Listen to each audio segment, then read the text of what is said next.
My name is Louie Scott. I'm a commercialization executive for the Faculty of Medicine at Imperial Enterprise.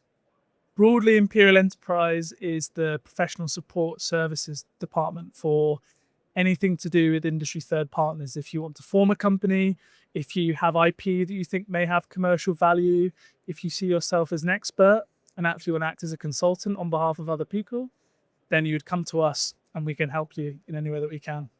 Our services are principally for our academic community, but we can also kind of act on behalf of third parties. If you have a wish list of things you want to get involved in or technologies you want to license, we can also help to work with external partners too. Principally, Imperial is a place that can incubate a lot of R&D and also incubate a lot of talent.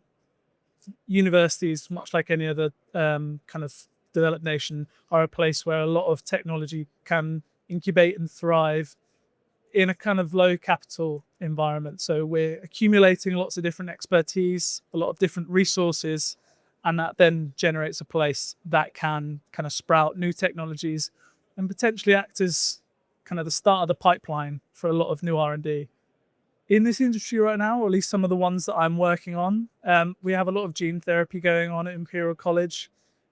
That's both from the kind of the principles of gene technology and the basis of it. So some CRISPR-Cas9 technologies going on at Imperial, but then also recent spin-outs, Gene notable, also attending this conference, working on gene therapies for respiratory diseases. So I'd say gene therapies is what I'm really kind of like keeping my eye on.